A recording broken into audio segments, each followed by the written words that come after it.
विघ्नेश्वराय वरदाय सुप्रियाय लंबोदराय सकलाय जगद्धिताय नागाननाय श्रुतियज्ञ विभूषिताय गौरीसुताय गणनाथ नमस्ते।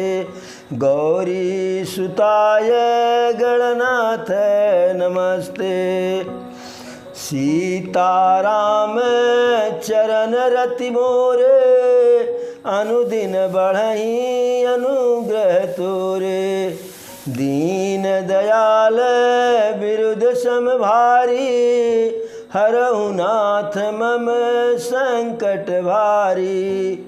जो तुम जानहु अंतर्यामी पुरवहु मोर मनोरथ स्वामी।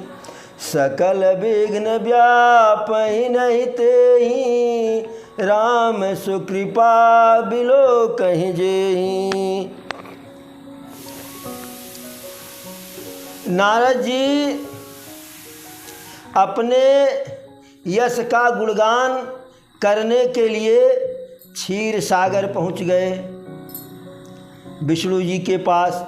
यद्यपि कि शंकर जी भी उनको मना किए थे, वर्जे थे, ब्रह्मा जी भी वर्जित किए थे कि इस बात को लेकर के यद्यपि वहाँ जाना ही नहीं है क्षीर सागर में, और यदि किसी कारण से जाना भी हुआ तो यदि श्री हरि अपने मुख से भी अपने तरफ से इसकी चर्चा करें, आपके इस कार्य का, इस यश का वर्णन करें, तो भी आपको अपने मुख से नहीं इस बात को कहना है, बल्कि उस बात को अवॉइड करके दूसरी बात शुरू कर देनी है। लेकिन यदि धन हो और दिखे न तो धन होने का क्या मतलब। यदि सुंदरता हो, 4 बार दर्पण के सामने जा कर के निहारा न जाए तो उस सुंदरता से क्या मतलब। यदि शरीर में बल है, उठते समय, बैठते समय, चलते समय ऐसे ऐसे करके न निहारा जाए तो उस बल का क्या मतलब है। यदि बुद्धि है, उसका प्रयोग न किया जाए तो उसका क्या मतलब है। थोड़ी सी विद्या यदि है, तो यदि विद्या है तो 4 लोगों के बात में अपनी बात न ठोक दी जाए तो उससे क्या मतलब है। तो नारद जी के साथ भी यही लागू हुआ। इतना बड़ा यश प्राप्त हुआ था कि कामदेव को जीत लिए थे, काम वासना को जीत लिए थे। अब उसका जो है गली गली में चर्चा नारद जी न कर दें तो फिर नारद उनका नाम ही काहे को। बिना बात के बात तो चला ही देते हैं नारद जी, ये तो असली वाली बात थी। तो पहुंच गए विष्णु जी के पास। जैसे पहुंचे तैसे विष्णु जी कहे, अरे देवर्षि, बहुत दिन हो गया आप नहीं आए थे, कहाँ बच गए थे, किस दुनिया में खो गए थे। तो नारद जी कहे, नारायण नारायण प्रभु, हम आने वाले ही थे, लेकिन कुछ बात ही ऐसी हुई, घटना ही ऐसी घटी कि हम आ नहीं पाए। तो श्री हरि त्रिलोकीनाथ सब कुछ जान ही रहे थे। वो पूछे कि ऐसा आखिर हो क्या गया। कहे कि हम भ्रमण करते हुए चले गए हिमालय की तलहटी में। वहाँ का रम्य सुरम्य पावन सुहावन वातावरण हमारे मन को भा गया, और वहाँ एक दिव्य आश्रम हमें दिखा। वहाँ हम गए तो जो हमें श्राप मिला है कि हम 2 घड़ी कहीं खड़ा नहीं हो सकते हैं, वह श्राप भी हमारा आप के प्रभाव से समाप्त हो गया, और वहीं हमारा आप के भजन में मन लग गया, वहीं हम आपका भजन करने लगे। तो विष्णु जी कहे कि तो अच्छी बात है, इस भजन करने लगे, क्योंकि भजन करने से तो सजन मिल जाता है, भजन करने से मिल जाएगा सजन धीरे धीरे, तो सजन मिल जाता है। कहें लेकिन प्रभु इतना भी बात नहीं हुई, बात इससे कुछ आगे बढ़ी। तो त्रिलोकीनाथ तो सब कुछ जान ही रहे थे। कहे कि आगे की क्या बात बढ़ी, तो सारा वृत्तांत जो है कामदेव के आने से लेकर के उनके पराजित होने तक का सब कुछ है सुना डाले। और अंत में कहे कि प्रभु कामदेव अपना सब कुछ करके हार गए, लेकिन मेरे अंदर काम वासना का संचार नहीं हुआ। और इसके साथ ही साथ जो है कामदेव जब के ऊपर हमें क्रोध भी नहीं आया। तो श्री हरि कहे अरे सुन मुनि मोह होई मन ताके, और ज्ञान विराग हृदय नहीं जाके। ब्रह्मचर्य व्रत रत मति धीरा, और तुम्हें की करई मनोभव पीरा। कहे हे मुनि, हे देवर्ष, मोह काम अज्ञानता क्रोध लोभ यह तो उसके मन में उसके हृदय में व्याप्त होता है। ज्ञान विराग हृदय नहीं जाके, जिनके हृदय में जिनके मन में ज्ञान और वैराग्य नहीं रहता है, अज्ञानता रहती है और अनुराग रहता है, उनके लिए जो है मोह है, क्रोध है, लोभ है, काम है, वासना है। और आप तो ब्रह्मचर्य व्रत रत मति धीरा, और तुम्हीं को व्यापई मनोभव पीरा।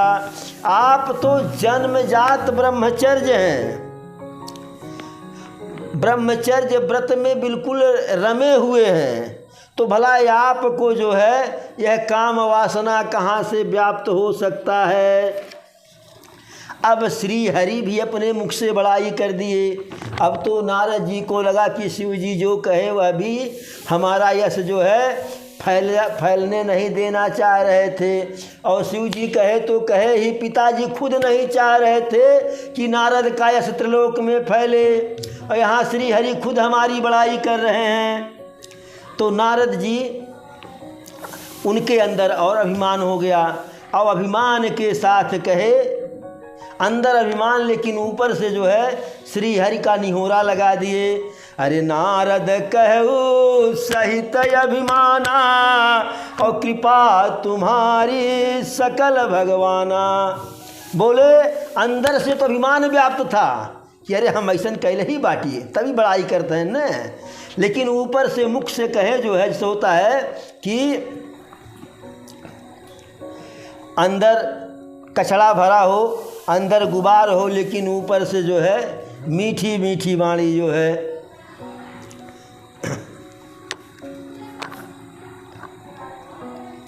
तो नारद जी कहे प्रभु यह सब आपकी ही कृपा है, हमने ऐसा कुछ नहीं किया, लेकिन अंदर था कि हाँ सब हमने ही किया। फिर जब उनके अंदर के अहंकार को दीनानाथ देखे, श्री हरि देखे, नारायण देखे, तो मन ही मन विचार किए। क्या विचार किए? अरे करुणा निधि मन दीख विचारी, और अंकुर गर्भ तरु भारी। मन ही मन विचार किए कि नारद जी के हृदय में अभिमान का अंकुर जो है, बीज अंकुरित हो रहा है, और यदि इसे अभी नष्ट न कर दिया जाए जो है तो बहुत बड़ा वट वृक्ष हो जाएगा अभिमान का। और जब कोई छोटा सा पेड़ हो, कोई छोटा सा बालक भी उखाड़ के फेंक दे, उखड़ जाता है, मिट्टी भी ज़्यादा नहीं वहाँ से उखड़ती है। किसी पशु पक्षी का बसेरा उसमें नहीं रहता है, किसी का नुकसान हो। लेकिन जब वही वट वृक्ष बन जाता है, विशालकाय वृक्ष हो जाता है, तो उसको उखाड़ने के बस का होता नहीं है, काटना पड़ता है, और उसमें कई पक्षियों का घोंसला इत्यादि हो जाता है। तो उस समय उसको जो है समाप्त करना, नष्ट करना उचित नहीं होता है, या नष्ट करने में अपेक्षाकृत बहुत अधिक श्रम और साधन लगता है।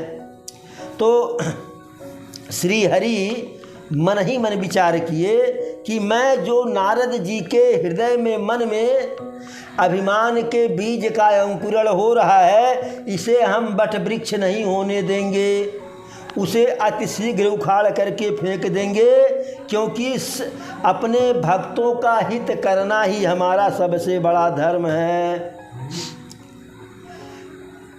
और सोचे श्री हरि कि मुनि कर हित मम कौतुक होई, अवश्य उपाय कर विमय सोई।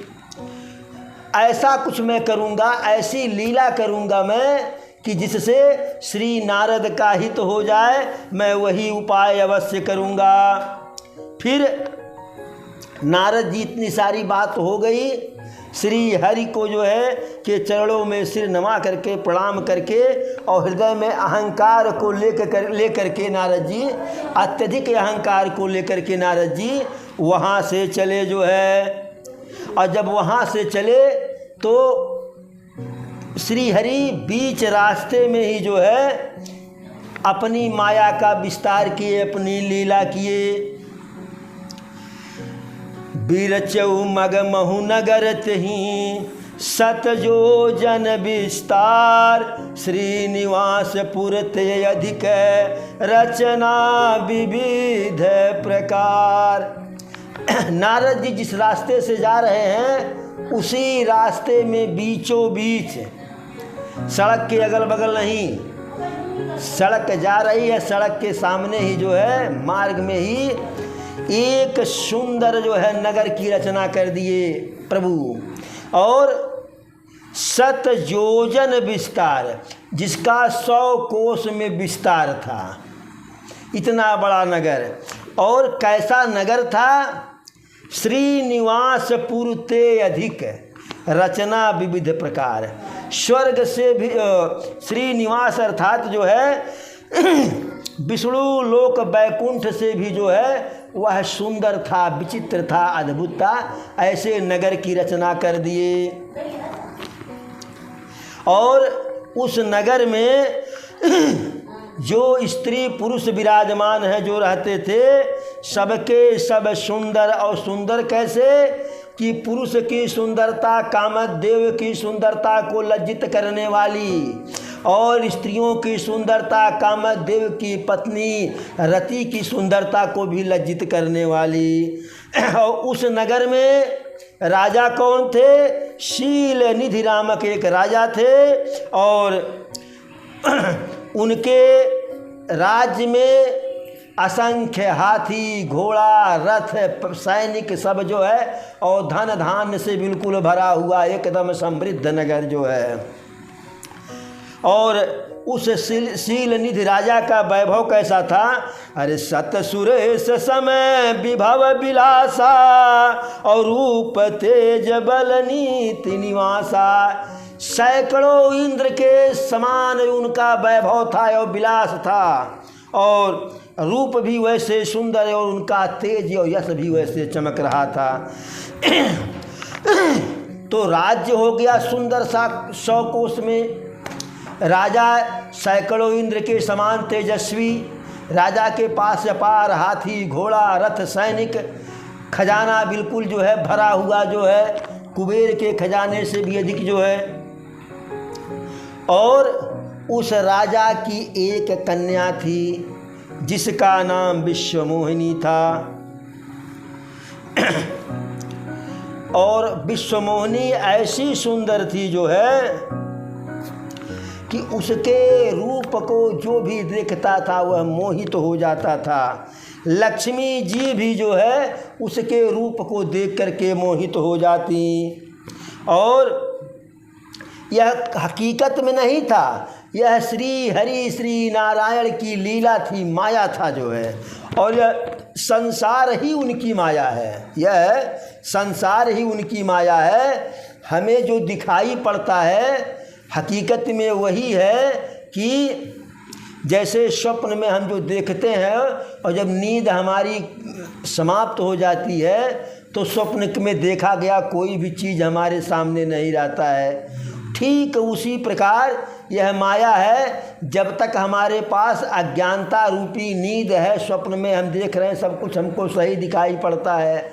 जिस दिन दिव्य ज्ञान हो गया, दिव्य दृष्टि श्री हरि के द्वारा मिल गई, उस दिन यह सारी वस्तुएं हमें सिर्फ एक तुच्छ वस्तु दिखाई पड़ेगी, इसमें कुछ भी दिखाई नहीं पड़ेगा। और वह राजा अपने उस पुत्री का जो है स्वयंवर रचे थे। स्वयंवर रचे थे कि सारे राजा महाराजा को बुलाए थे, सारे राजकुमार को बुलाए थे। उसमें देवता भी आए थे, यक्ष भी आए थे, नर भी आए थे, गंधर्व भी आए थे, किन्नर भी आए थे, सब कोई आया था। और जिसे उनकी कन्या विश्वमोहिनी पसंद करती, उसी के गले में जयमाल डाल देती। तो श्री नारद जी रास्ते से जा रहे थे, जब नगर देखे तो सोचे भाई कई बार आए गए, यह तो नगर कभी दिखाई नहीं पड़ा। तो लोगों ने कहा नहीं गुरुदेव, यह नगर तो बहुत पहले से है, आप इस रास्ते से पहली बार आए हैं। तो जाके यमति भ्रम होई खगेशा, और ताको पश्चिम हुआ दिनेशा। तो मतभ्रम हो गया, लोगों ने कहा तो मान लिए नारद जी। अब मारे कौतुक के, मारे उत्सुकता के जो है श्री नारद जी उस नगर में गए और सारी बातों को सुन करके कि राजा विश्व अपनी पुत्री का जो है स्वयंवर रचे हैं। तो यह सब जान करके जो है नारद जी राज दरबार में गए। और जब राज दरबार में गए तो राजा जैसे सुने कि देवर्षि नारद आए हैं, आए खुद जो है आदर के साथ लिवा गए, प्रणाम किए, पैर पखारे, जो है आसन पर बैठारे। और आसन पर बैठाने के बाद कहे कि प्रभु आप त्रिकालदर्शी हैं, सर्वज्ञ हैं, सब कुछ जानते हैं। मेरी बिटिया का हाथ देख दी, इसके भाग्य में कैसा बर क्या क्या लिखा है। आनि दिखाई नारदही भूपति राजकुमार, कहु नाथ गुण दोष सब यही के यह हृदय विचार।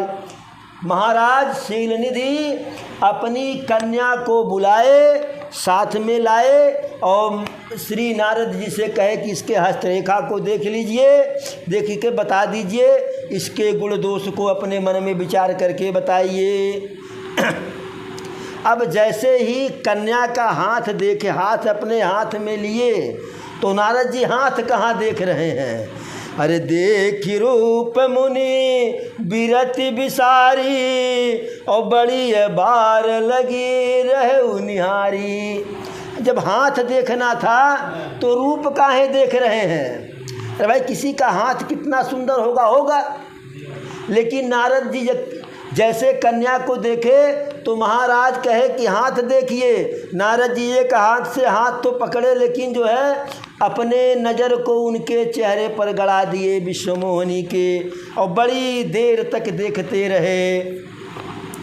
और उनके लक्षणों को, सुंदरता को देख करके बिल्कुल अपने आप में नारद जी भूल गए, हृदय में अति प्रसन्न हुए। हाथ के रेखा को देखे, चेहरे को देखे, और हस्त रेखा में जो लक्षण था जो है उसको देखे, अति प्रसन्न हुए और उसी में भूल गए। हृदय हरस नहीं प्रगट बखाने, मन ही मन प्रसन्न हुए लेकिन उसे व्यक्त नहीं किए। अब हाथ में, उनके हस्त रेखा में था क्या, अरे जो यही बरई अमर सोई होई, अरे जो यही बरई अमर सोई होई, और समर भूमि ते ही जीतन कोई, से वही सकल चराचर ताही, और बरई शील निधि कन्या जाही। हस्तरेखा में लिखा था विश्वमोहिनी के, जो यही बरई अमर सोई होई, यानी जो अमर होगा उसी का यह वरण करेंगी, लिखा यह था। और समर भूमि तहि जीत न जाई, जिसको रण क्षेत्र में कोई जीत नहीं सकता है उसका यह वरण करेंगी। सेव ही सकल चराचर ताही, और जिसकी सेवा जिसकी पूजा अर्चना चर अचर सब करते हैं। बरई शील निधि कन्या जाही, शील निधि राजा की कन्या ऐसे वर का वर्ण करेगी। लेकिन नारद जी को मोह हो गया, नारद जी को मोह हो गया। न कोई ज्ञानी है न कोई मूर्ख है।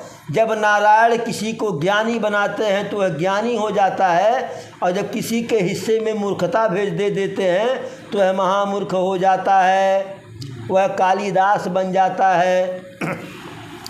तो नारद जी बाझ गए, नारद जी बाझ गए सुंदरता को देख करके।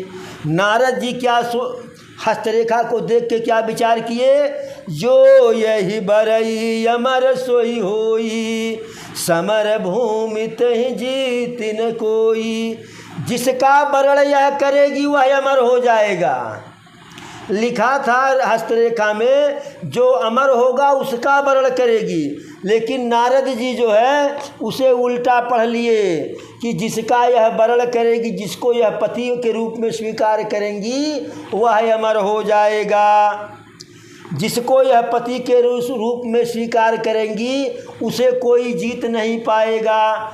जिसे यह पति के रूप में स्वीकार करेंगी, जिसके गले में जयमाल डालेंगी, उसकी सेवा चराचर सब करेंगे।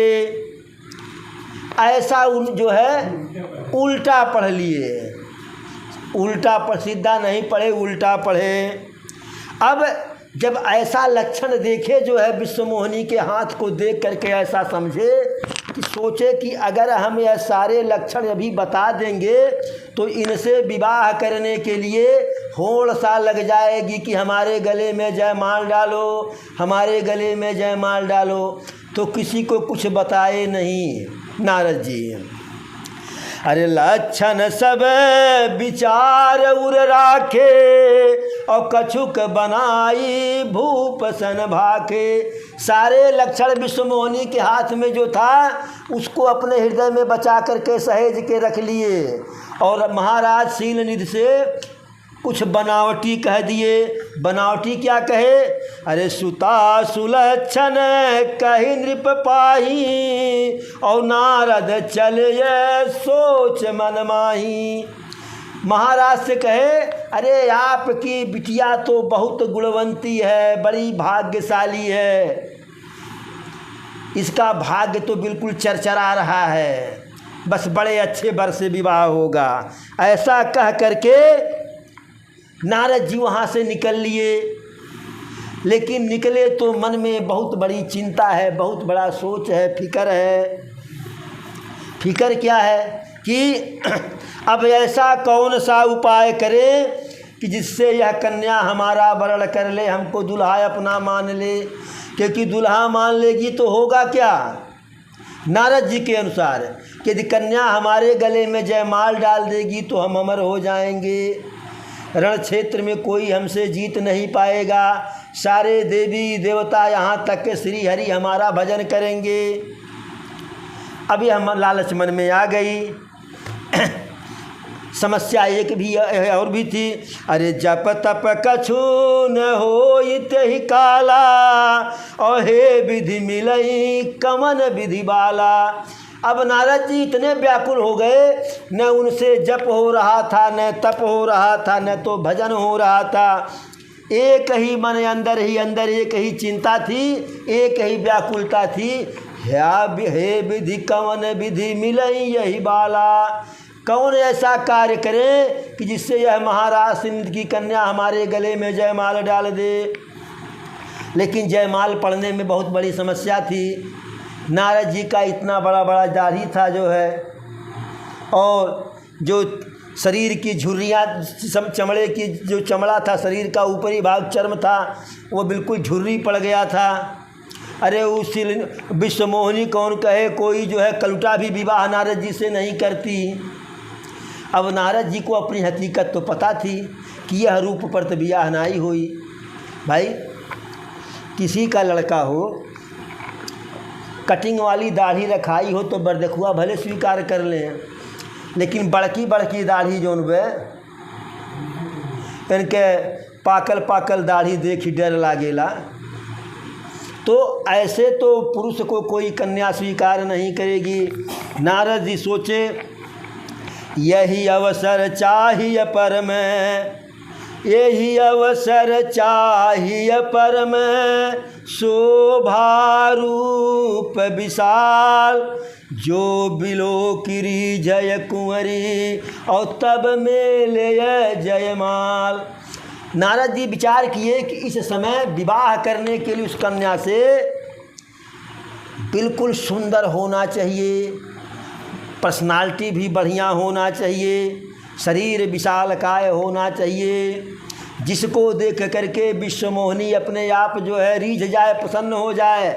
जैसे हमारे मन में लड्डू फूट रहा है वह उसको देख करके विश्वमोहिनी को, ऐसे हमें देख करके उसके मन में लड्डू फूटे, तब तो वह प्रसन्न हो करके हमारे गले में जयमाल डालेगी। लेकिन चूंकि अपने पास तो सुंदरता है नारद जी के पास थी नहीं। अब सोचे कि हम हरि के सबसे अनन्य भक्त हैं, श्री नारायण की बहुत भजन करते हैं, उनकी सुंदरता जा कर के मांग लें। लेकिन उनके पास जाने में एक समस्या थी नारद जी को। अभी अभी आए थे श्री हरि के पास से चल कर के, और फिर जाना समय अधिक लगता, तो समय अधिक लगता, कहीं आने जाने में सुंदरता ले करके आने में भी, जैसे घर पे शत्रु आक्रमण कर दें तब जाओ किसी के यहाँ लाठी मांगने, तो जब तक लाठी लेकर के आओगे तब तक शत्रु पीट करके चला जाएगा। तो नारद जी सोचे कि हम सुंदरता भी जा करके हरि से ले आवें, उनका जो है एहसान भी हमारे ऊपर हो जाए। और यहाँ स्वयंवर की रचना हुई है, कहीं ऐसा न हो कि कोई राजकुमार आवे और विश्वमोहिनी प्रसन्न हो करके हमारे आने के पहले जितने लोग उसमें रहेंगे तो उसी में से तो चॉइस किया जाएगा, किसी एक के गले में जयमाल डाल दें, तब हमारा सब कुछ करना बेकार हो जाएगा। तो सोचे कि जाएंगे नहीं, जाने में बड़ा समय लगेगा। वहीं बैठ गए नारद जी, हाथ जोड़े, श्री हरि का ध्यान रखे। मोर यहित हरि सम नहीं को, और यही अवसर सहाय सोई हो, कि आपके अतिरिक्त हे हरि मेरा कोई हितैषी नहीं है, अब आप ही इस समय मेरी सहायता कीजिए। अनेकों प्रकार से श्री हरि का विनय किए, भजन किए, पूजा किए। जब ऐसा किए तो तत्काल वहीं श्री हरि त्रिलोकीनाथ प्रकट हो गए। और जैसे ही श्री नारायण को देखे नारद जी, प्रभु बिलोकी मुनि नयन जुड़ाने, होई हैं काजू ही हरसाने। जैसे ही साक्षात त्रिलोकीनाथ को देखे, करुणा निधान को देखे, तैसे नारद जी बिल्कुल जो है फुलौरी भैल जिया, बिल्कुल मुरब्बा हो गए कि अब का पूछना है, हमें जाना था, खुद आ गए हमारी विनती पर। और जब वहाँ से चल करके विष्णु लोक से आ गए, क्षीर सागर से आ गए हमारी पुकार को सुन करके, तो ये तो दीनानाथ हैं, करुणा निधान हैं, महादानी हैं, यह तो ना करेंगे नहीं। सोचे कि अब हमारा कार्य बिल्कुल सिद्ध ही होने वाला है। जैसे इनसे सुंदरता मांगेंगे तैसे ये कहेंगे तथास्तु एवमस्तु।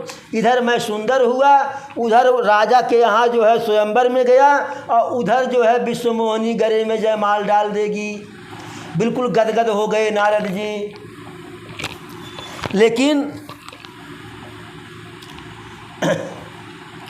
हाथ जोड़ करके दीन वचन हो करके जो है नारद जी कहे जो है, अच्छा श्री हरि आए तो पूछे, अरे देवर्ष ये बताइए, अभी तो आप आए हैं हमारे पास से, फिर इतने जल्दी हमको काहे बुला लिए, कौन सा इमरजेंसी आ गया?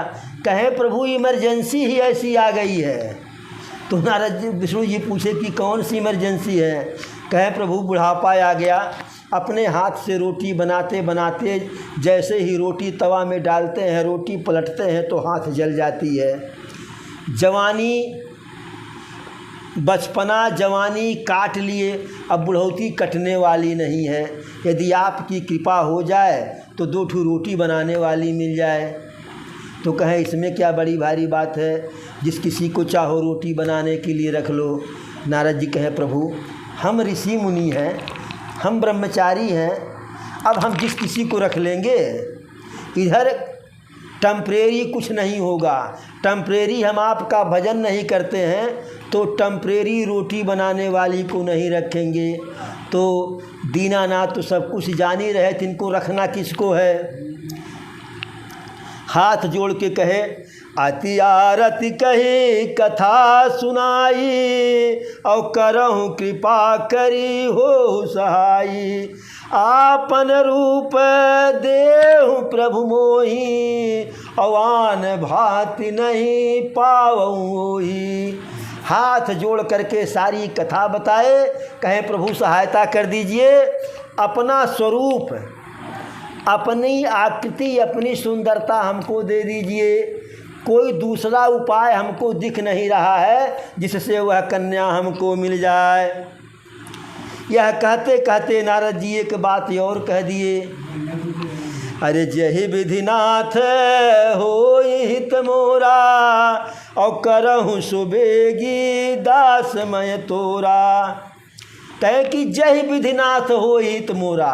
सुंदरता मांगे तो वहाँ तक तो नारद जी चल रहे थे अपने रास्ते पर, लेकिन जैसे यह कहे कि जय विधिनाथ हो हित मोरा, करहु सुबेगी दास मैं तोरा, तब श्री हरि को अवसर मिल गया। अन्यथा सुंदरता मांगे थे तो सुंदरता दे ही देते हैं, लेकिन जब कहे जय विधि हो ही नाथ हित मोरा। अच्छा ये बताइए, घर में सल्फास की पुड़िया हो आपके हाथ में, और छोटा सा बच्चा कहे कि बाबा बाबा हमको दे दीजिए, दे देंगे? नहीं देंगे न। तो वैसे जब यह कहे कि जय विधि हो ही नाथ हित मोर, जब तक सुंदरता मांगे थे तब तक तो करुणा निधान महादानी दानी शिरोमणि बिल्कुल लाचार थे, देना ही देना है। जब आगे कुछ उपाय करते कि जिससे विवाह न हो, लेकिन जब कहे जय विधि हो ही नाथ हित मोरा, तो नारद जी का हित तो प्रभु के भजन में था।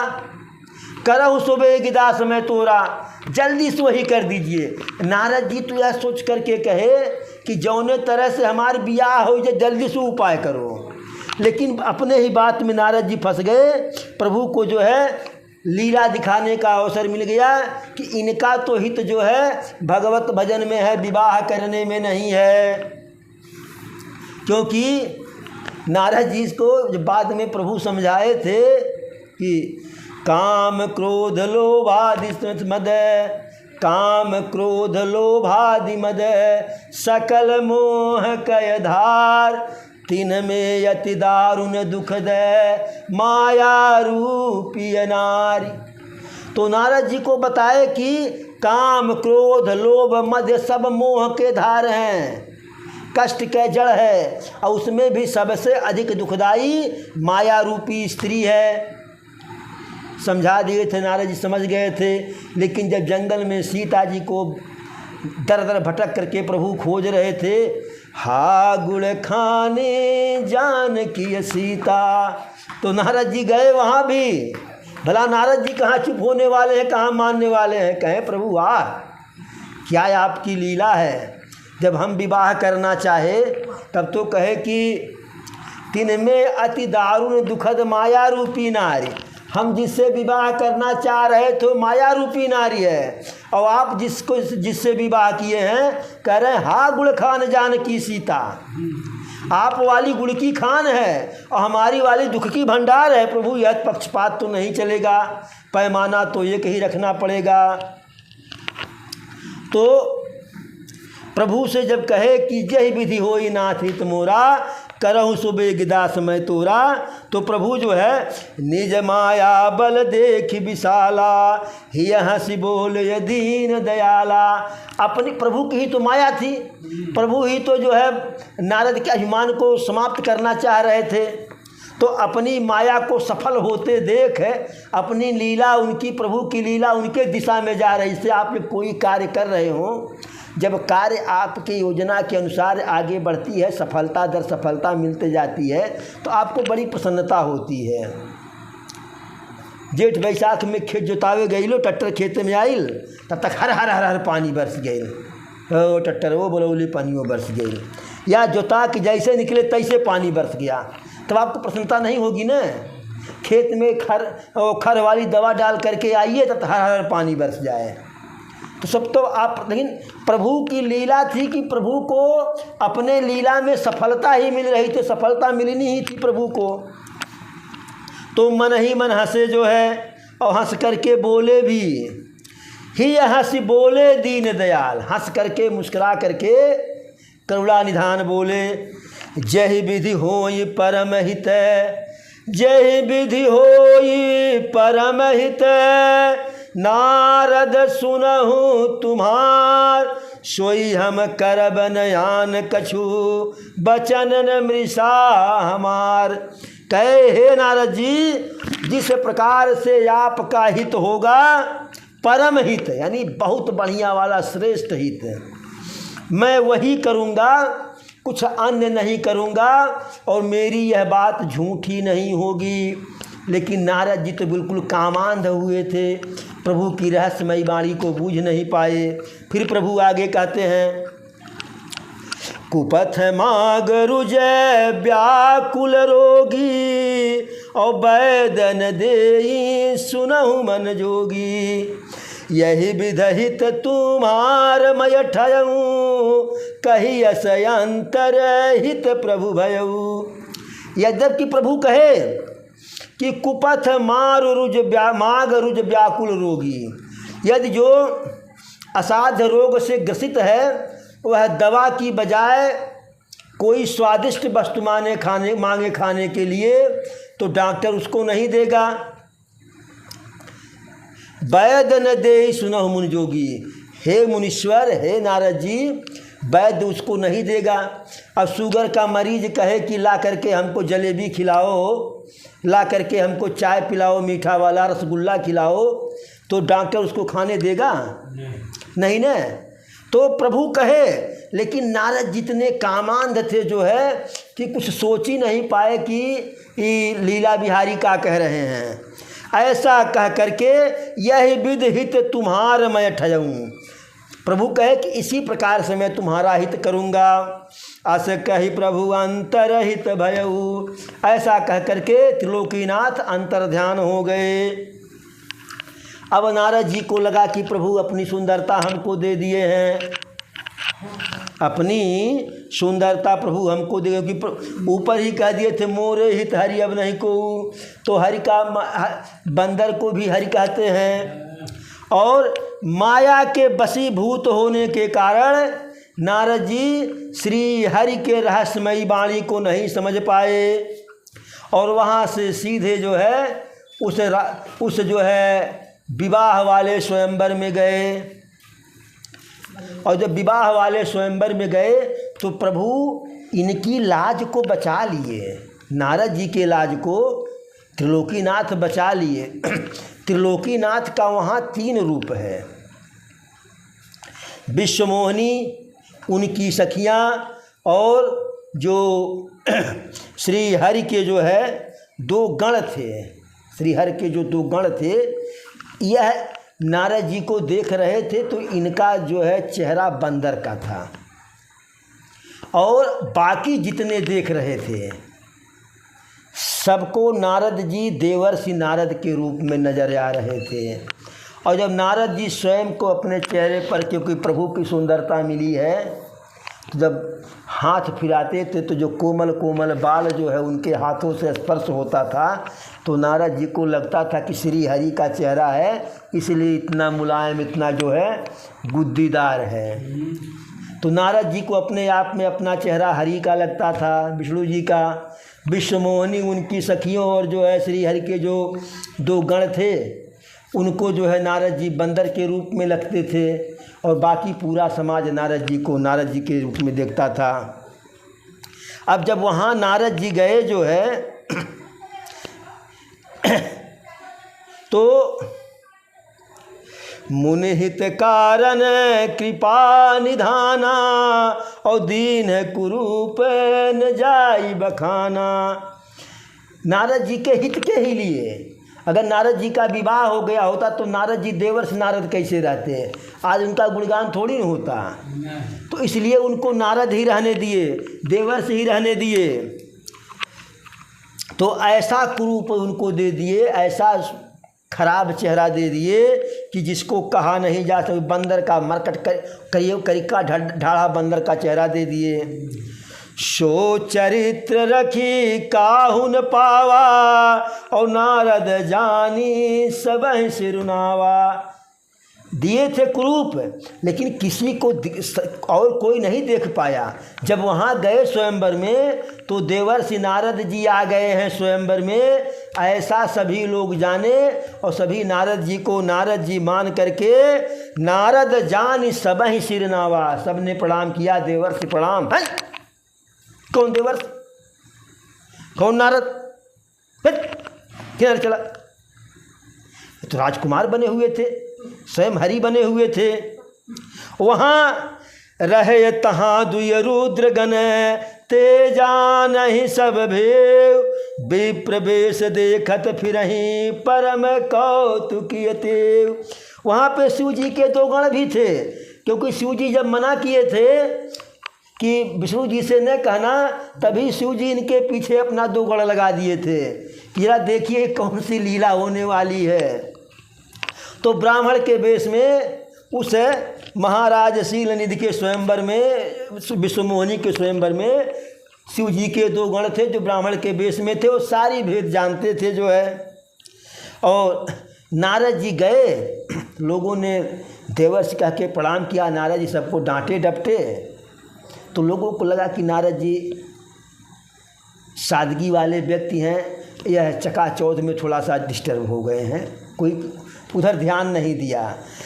तो नारद जी स्वयंवर की पहली लाइन के पहली कुर्सी पर बैठे कि जैसे विश्वमोहिनी आवे, समय का की बर्बादी न हो, वह भी न थके, हमारा भी समय न बर्बाद हो। पहले लाइन के पहली कुर्सी में बैठे, चट मंगनी पट विवाह हो जाए, लेकर के चले ब्रह्मलोक इनको पिताजी के यहाँ। अब यह पहली लाइन के पहली कुर्सी पर विश्वमोहिनी सखियों के साथ आई। सखियों ने देखा, विश्वमोहिनी ने देखी तो विश्वमोहिनी जर के आग हो गई कि राजकुमार के अथवा में बनरे कौन काम बे, यह भी आया है हमारे जयमाल के लिए। अरे जही दिशि नारद बैठे ये फूली, और सोई दिशि कुंवरी बिलो की न भूली। नारद जी जहाँ ऐसे गर्व के साथ सीना फुला करके ऐसे ऐसे करते हुए बैठे हैं, ऐसे ऐसे चेहरे पर हाथ फिरा रहे हैं, उधर जो है विश्वमोहिनी भूल करके नहीं देखी, आगे बढ़ गई।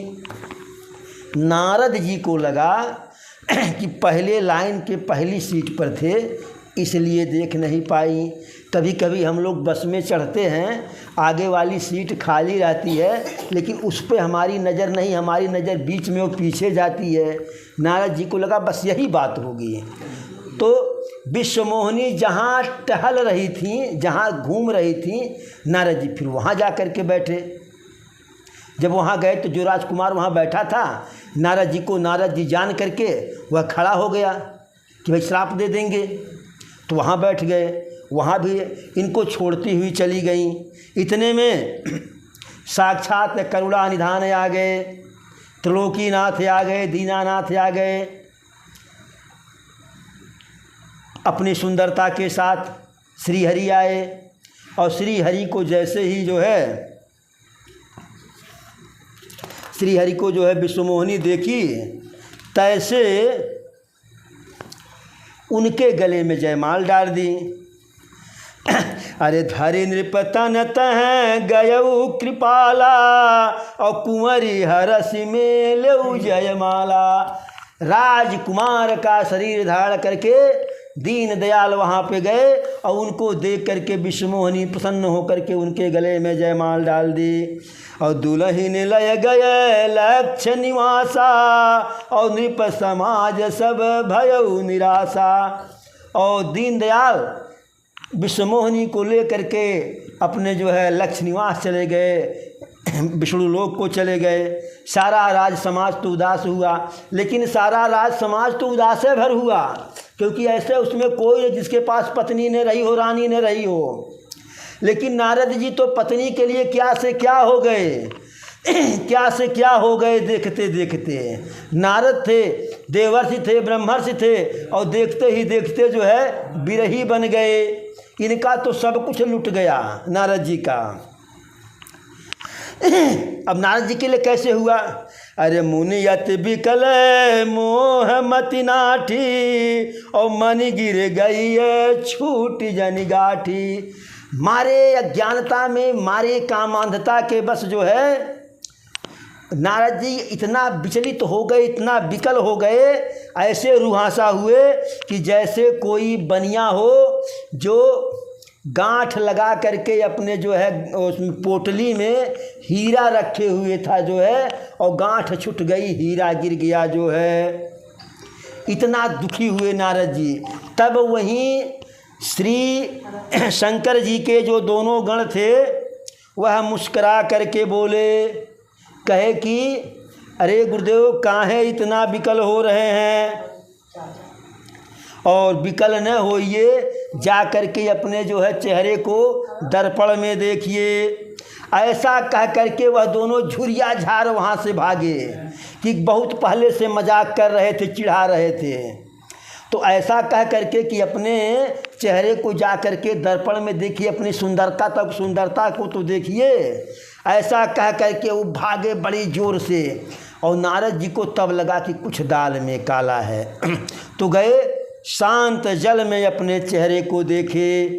अरे बेसुबिलो की क्रोध यति बाढ़ा और तिनहि श्राप दीन यति गाढ़ा। जैसे ही अपने चेहरे को देखे नारद जी तमतमा गए बिल्कुल। उनकी भुजाएं, उनके होठ, उनका चेहरा सब फड़कने लगा और कहे ठहर जाओ, रुक जाओ, तुम्हें मैं श्राप देता हूँ। और श्राप क्या दिए? हो निशाचर जाय तुम्हें कपटिय पापिय दो, हंसहु हमें सोलो फल और बहुरी हंसहु मुनि को। हे दुष्टों, तुम जा करके निशाचर हो जाओ, हे पापियों निशाचर हो जाओ, अधम हो जाओ, और जैसा मुझे मेरी हंसी किए हो हम ऋषि का, वैसा दोबारा किसी की हंसी करने की तुम्हारी हिम्मत नहीं होगी। फिर जब दोबारा एक बार चेहरा देखे, इन दोनों को श्राप दिए, फिर जब जल में चेहरा देखे तो वह बंदर वाला चेहरा गायब हो गया, नारद जी का चेहरा आ गया। लेकिन नारद जी का चेहरा आने से क्या फ़ायदा? बीबी तो जो है साक्षात नारायण लेके चले गए, उनको संतोष नहीं आया। अरे फरकत अधर कोप मन माही और सपदि चले कमलापति पाही।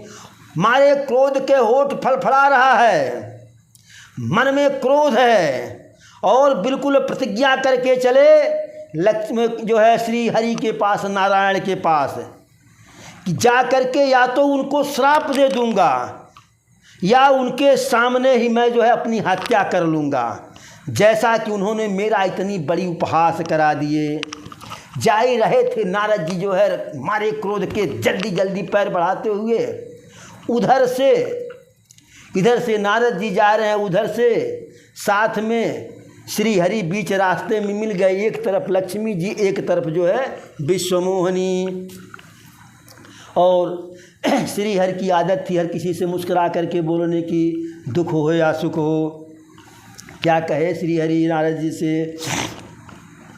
बोलय मधुर बचन सुर साई और मुनि कह चलऊ विकल की अनाई।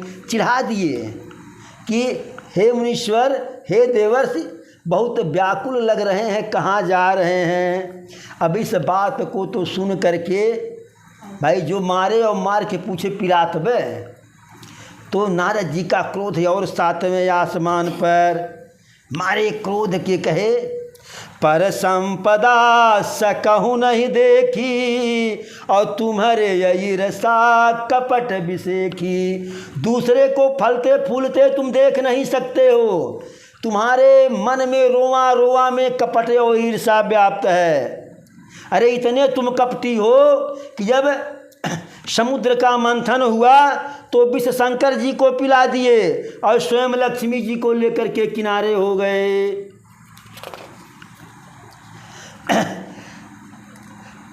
फिर कहे कि तुम्हारा सारा व्यवहार ही कपट से भरा हुआ है, तुम अच्छा करते हो बुरा करते हो, कभी तुम्हारे मन में इसके प्रति जो है उलझन नहीं आया कि हम यह क्या कर दिए। परम स्वतंत्र न सिर पर कोई, भाव ही मन ही करऊँ सोई सोई। अपने आप को बिल्कुल स्वतंत्र मान लियो, तुम्हारे ऊपर कोई है नहीं, जो चाहते हो वही करते हो। लेकिन अब बस खबरदार, अरे भले ही मंद मंद ही भल करऊँ और विषमय हरस हृदय नहीं धरऊँ। अच्छे को बुरा, बुरे को अच्छा करते हो और मन में तुम्हारे कोई पीड़ा तकलीफ नहीं होती है। सबको बार बार ठगे हो, बार बार सबके साथ छल किए हो, शुभ अशुभ जो भी करना होता है सब कर डालते हो, लेकिन अभी तक तुमसे कोई मिला नहीं था। अब हम नारद मिल गए हैं।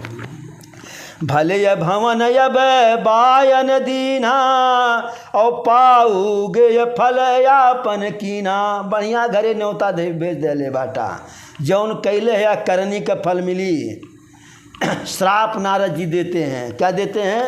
अरे बंच मोही जवन धर देहा और सोई तन धरहूँ श्राप ममया।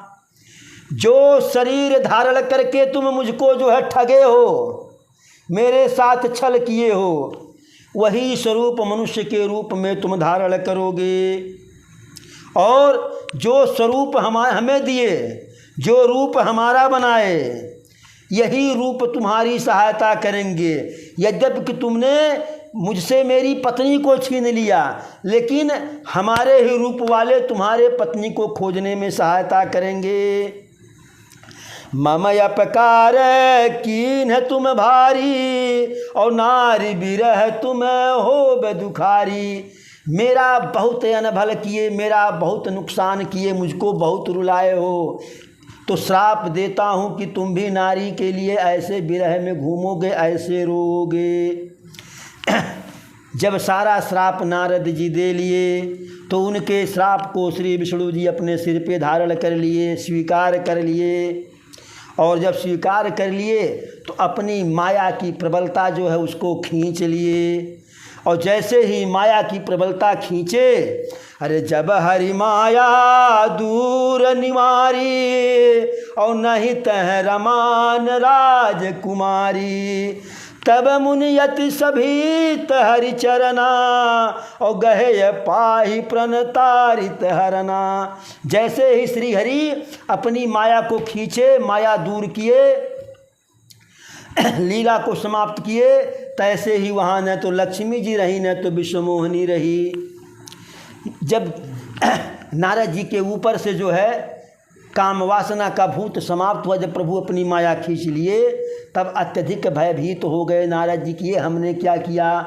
सीधे त्रिलोकीनाथ को श्राप दे डाला, उनके पैरों में पड़ गए।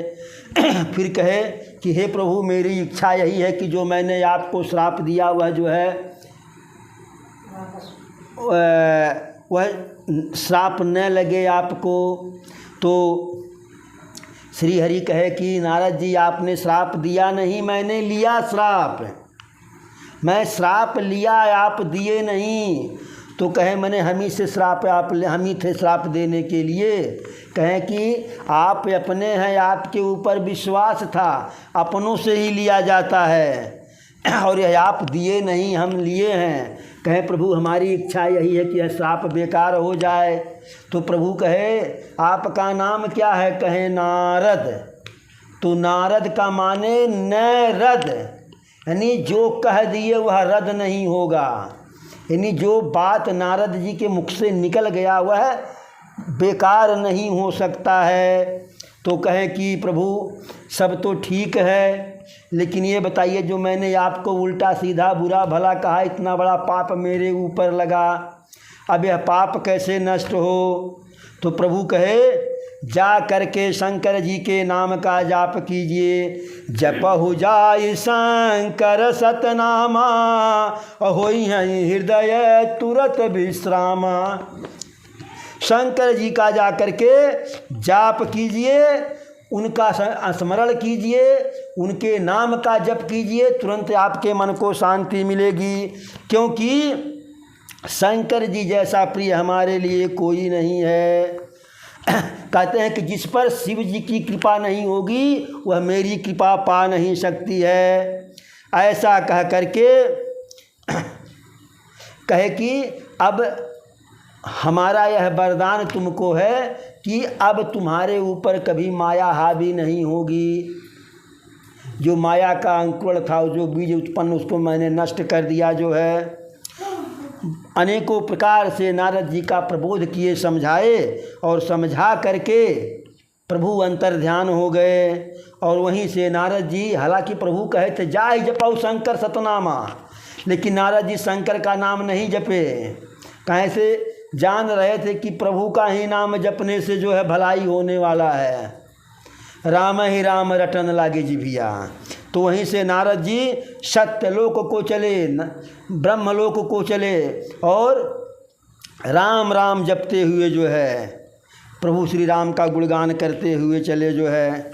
इस प्रकार से जब नारद जी जा रहे हैं तो नारद जी का क्रोध शांत हो गया। जो श्री शिव जी के दोनों गणों को नारद जी श्राप दिए थे, वह आकर के नारद जी के पैरों को पकड़ लिए। नारद जी के पैरों को पकड़ लिए, कहे प्रभु हम समझ नहीं पाए, आप इतना बड़ा श्राप हमको दे दिए। तो नारद जी कहे तुम लोग नहीं समझ पाए, हम खुद नहीं समझ पाए, तुम लोग क्या समझोगे जब हम खुद नहीं समझ पाए। तो कहे कि हम जो है कोई ब्राह्मण नहीं हैं, शिव जी के गण हैं, जैसा अपराध किया वैसा उसका फल पाया। लेकिन कहे कि प्रभु कुछ ऐसा कीजिए कि श्राप हमारा थोड़ा सीमित हो जाए। तो प्रभु कहे कि, नारद जी कहे कि जो दे दिए वो तो होना ही होना है, लेकिन उस श्राप के बदले आशीर्वाद भी दे रहे हैं। निश्चर जाई हो तुम दो, वैभव विपुल तेज बल हो। तुम दोनों राक्षस तो बनोगे, धन बल पराक्रम से बिल्कुल दुनिया में त्राहिमाम मचा दोगे, और पूरे संसार को जीत लोगे। और तब तुम्हारे जो है उद्धार के लिए साक्षात श्री हरि को अवतार लेना पड़ेगा, और उनके जो है उद्धार करने पर उनके हाथ से मुक्ति मिलेगी। तो इस प्रकार से नारद जी के इस श्राप को स्वीकार करने के लिए नारद जी विष्णु जी को भी श्राप दिए थे, और नारद जी शिव जी के दोनों गण को भी श्राप दिए थे कि राक्षस बन जाओ। तो उन दोनों श्रापों को एक साथ जोड़ करके प्रभु एक कल्प में इसलिए श्री राम के रूप में अवतार लिए।